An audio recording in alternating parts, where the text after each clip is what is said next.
अस्सलाम वालेकुम दोस्तों, मैं हूं हबीब लोधी। Copy.pk के प्लेटफॉर्म पर आपको खुशामदीद कहता हूं। दोस्तों, इस वीडियो में आज हम आपको बताने लगे हैं रिको 751 की सर्विस के बारे में।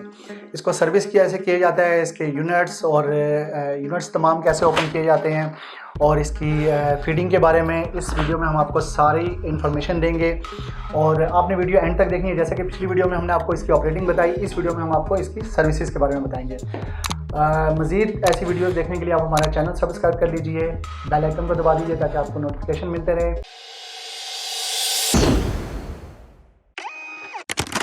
मैं हूं मोहम्मद राहील Copy.pk से। आज हम आपको बताएंगे 751EX की सर्विस किस तरीके से की जाती है। तो इसके लिए सबसे पहले आपको जो रिक्वायर्ड होगा एक स्क्रू ड्राइवर, उसके बाद डस्टर और कुछ क्लीनिंग के लिए जो चीज़ें रिक्वायर्ड होती हैं वो आपके पास लाजमी होनी चाहिए। ये देखें दोस्तों, ये इसका ARDF है। सबसे पहले इसको ऊपर करेंगे, उसके बाद ये इसके 5 स्क्रूज़ हैं, इसको ओपन करना है। सबसे पहले आपने जब इसका स्कैनर यूनिट क्लीन करना है तो आपको ये पता होना चाहिए कि आपकी कॉपियर जो है ना कंप्लीट ऑफ होनी चाहिए। अगर ऑन मशीन का कोई भी स्क्रू कभी भी नहीं खोलना चाहिए। सबसे पहले इसको यहाँ से ऑफ करेंगे, उसके बाद हम इसके स्कैनर के जो 5 स्क्रू हैं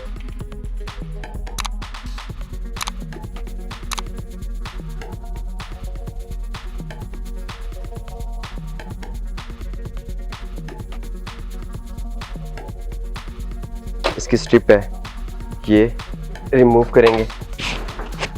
एक स्क्रू ये रह गया था, ये स्ट्रिप इसकी रिमूव करेंगे। उसके बाद ये वाली स्ट्रिप का मिरर जो है ना ये थोड़ा सा हार्ड होता है, साथ इसके ना चिपका हुआ होता है, तो उसको थोड़ा सा यहाँ से हाथ डाल के ऊपर करेंगे तो ये उतर जाएगा।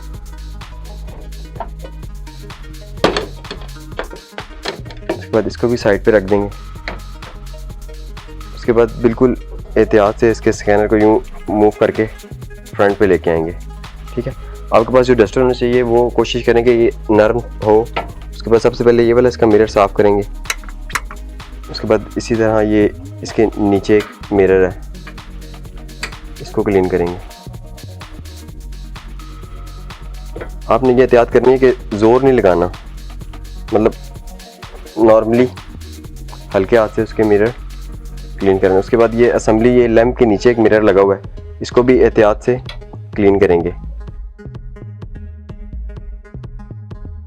उसके बाद इसका लैंप है, इसको भी हल्का सा ऐसे क्लीन कर लेंगे। उसके बाद इसको वापस और इसकी ये जो प्लेस है इसको अच्छी तरह क्लीन कर लेंगे। ठीक है, उसके बाद इसको आप कोशिश करें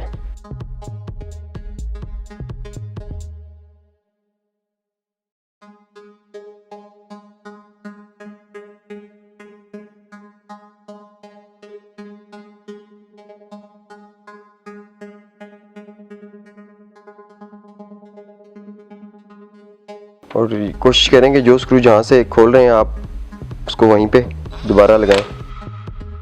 ये कैप वाले स्क्रू सारे इसके एक जैसे होते हैं वैसे स्कैनर्स के।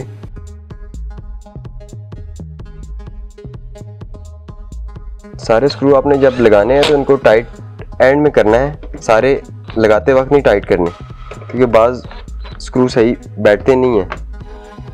अगर आप शुरू में ही एक स्क्रू टाइट कर देंगे तो वो फिर प्रॉब्लम होगी। फिर बस ये हो गया। उसके बाद स्कैनर साफ़ करने के बाद हम आपको बताएंगे इसके PCR कैसे क्लीन करते हैं। ठीक है, उसके लिए आपने इसको फ्रंट कवर खोलने हैं दोनों।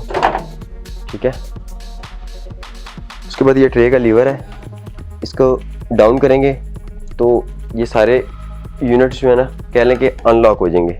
उसके बाद ये इसके ऊपर ना इधर एक स्क्रू लगा होता है। ठीक है, ये स्क्रू आप खोलेंगे, ये ऊपर इस जगह ना अंदर ब्लैक कलर का। ठीक है, सबसे पहले ये स्क्रू खोलेंगे। ठीक है, उसके बाद हम इसको यहाँ से इसका जो वेस्ट कह लें कि क्लीनिंग यूनिट है ना उसको अनलॉक करेंगे। अनलॉक करने के बाद ये ब्लू वाला जो लीवर है इसको यूँ पुश करेंगे और इसको बाहर खींच लेंगे। उससे पहले आपने इसकी ये बेल्ट के कवर भी एक उतार लेना है, क्योंकि ये बाजू का फंस जाता है तो फिर प्रॉब्लम आती है। अगर इसको खोल लें तो ज़्यादा आसानी हो जाएगी।